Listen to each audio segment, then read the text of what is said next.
voice is what annoys me. Like, I like watching it, but improving our understanding of particle physics, neurogenesis, cosmological inflation, and dark matter. In your books, okay. The Beatles Avery.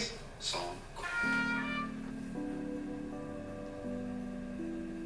I'm gonna get some salmon, and then I'll make arugula salad with salmon again, because every time I'm here, they make the best arugula salad, and it... Yeah, totally. I know, I think arugula is so good, don't you? Yeah. Well, I feel like people just don't really give it enough credit, right? Yeah, for real. I wish you were a dog so I could take you on walks. But you're a cat. Do you want me to feed you before I go? Or do you want to eat at the same time? Yeah, I know. Do you want to see if Sophie can FaceTime? I think Sophie's asleep. I know. Always sleeping. Always in a different time zone. Well, we can try. We can check their WhatsApp, okay?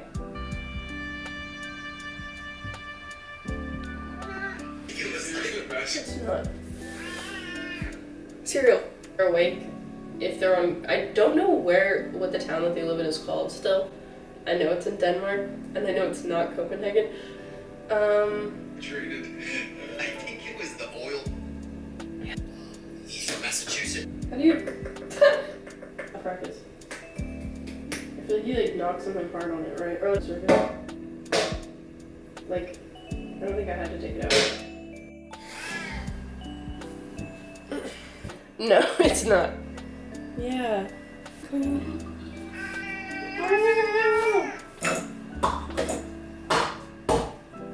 Are you I already fed you. Are you still hungry? Let me see. In my toast.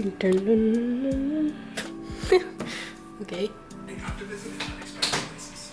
Listen wherever you get your podcast. This is the New Yorker Fiction Podcast from the New Yorker. I'm Jen, fiction editor at the New Yorker. Each month, we invite a writer to choose a story from the magazine's archives to read and discuss.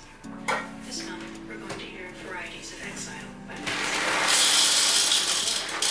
Friedman. Married. But what I craved at this point was not love or romance or a life added to mine, but conversation, which was harder to find.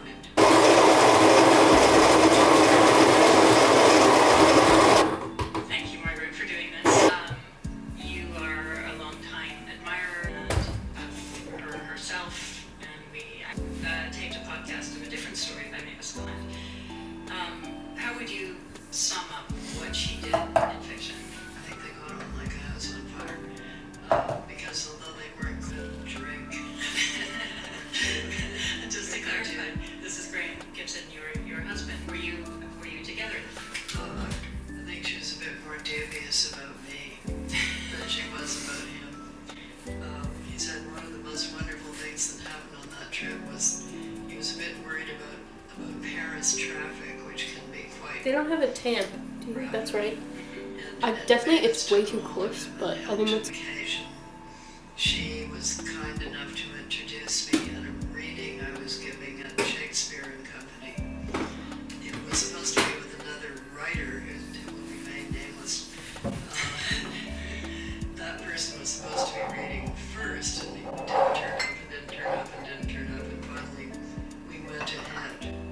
Okay, and he walked in halfway through and said that he had been delayed because such a bad excuse. Such a bad excuse. That marathon was in the morning. He simply wanted to read second. That's right. You got it. Last time we talked about her, you said that Dawn was sent to a French-Canadian convent school. Personal experience, so that was immediately interesting. And it was indeed Mavis's story. She had quite an odd mother who sent her off to a convent school at the age of 4 because she felt that this particular convent had a preferable French accent. Don't you think? I do.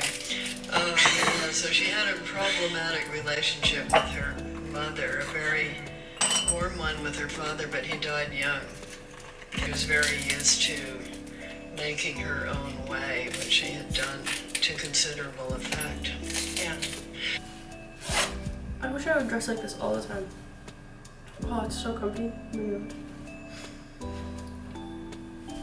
they'd had the advantage of a rough time and enough nouns to draw lessons to change. So strong had been paternal pressure against the hard Canadian R. I can't say et, only farmers say it. For here, but you won't always be here. Of course the children were guilt-drenched, wondering which of the 6 traditional crimes they ought to pin on their father, what his secret was, what his past included. They'd been made an outcast. It was not smaller potatoes than children had thought. To sit for an examination, to stay in a university, to handle an allowance. The male line, a mother's vitality would be needed to create. Excellently, the exiles were apt to marry absent-minded women whose skirts are covered with dog hairs. A small man with a straight part in his hair and a quick, brisk walk. Gentle Jesus, meek and mild, look upon a little child. And I sometimes got into ferocious arguments with her as first person ever to talk to me about English. Italians are happy because they have large families. I wondered if he were really better off than Frank Cairns, and why in that case Frank Cairns did not let him alone with his underfed children.